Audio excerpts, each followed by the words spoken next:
నమస్తే, welcome to Ankusam news. Chandrababu నేను ఒకటి అడుగుతున్నా, ఇదిగో నీ మోసం. ఎన్నికల వేళ నువ్వు చెప్పినావు ఇది చేస్తాను అని. ఇదిగో నీ సూపర్ 6. దీనికి కావాల్సిన బడ్జెట్ ఇది 74,000 కోట్లు. నువ్వు చేసినది మోసం కాదా? నువ్వు చెప్పినది అబద్ధం కాదా?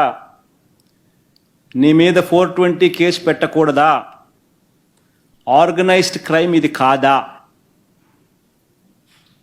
అని నేను ట్వీట్ పెడతా ఉన్నాను. నా ఎమ్మెల్యేలు, కంటెస్ట్ చేసిన ఎమ్మెల్యేలు అందరూ ట్వీట్ పెడతా ఉన్నారు, పెట్టబోతున్నారు. మా పార్టీకి సంబంధించిన అందరూ కూడా ట్వీట్ పెట్టి నీ మీద ఎందుకు 420 కేసు పెట్టకూడదు, నువ్వు చేసినది మోసం కాదా అని వైఎస్ఆర్సీపీకి సంబంధించిన ప్రతి కార్యకర్తకు పిలుపునిస్తూ ఉన్నాను. ఈ రెండు కూడా ఇదే మాదిరిగానే పెడుతూ ట్వీట్ చేయండి. ఇన్స్టాగ్రాము, ఫేస్బుక్, వాట్సాప్, యూట్యూబ్ అన్నిట్లోనూ పెట్టండి. ఎంతమంది నేను అరెస్ట్ చేస్తాడో చూద్దాం. అరెస్ట్ చేయడానికి ఏదైనా ముందుకు వస్తే ఫస్ట్ నా దగ్గర నుంచి స్టార్ట్ చేయమని చెప్తున్నా. ఏమయ్యా, నువ్వు చెప్పలేదా ఇవన్నీ? నీ మేనిఫెస్టోలో ఇవన్నీ లేవా?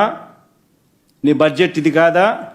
నీ బడ్జెట్లో కేటాయింపులు, వీటికి సంబంధించిన కేటాయింపులు ఇవి ఉండాల్సింది కాదా? మరి ఎందుకు కేటాయింపులు చేయలేదు? చేసినందుకు, చేయనందుకు, మోసం చేసినందుకు, అబద్ధాలు చెప్పినందుకు నీ మీద 420 కేసు ఎందుకు పెట్టకూడదు అని ప్రశ్నిస్తూ రాష్ట్ర వ్యాప్తంగా ప్రతి ఒక్కరం కూడా ట్వీట్ చేయబోతున్నాం.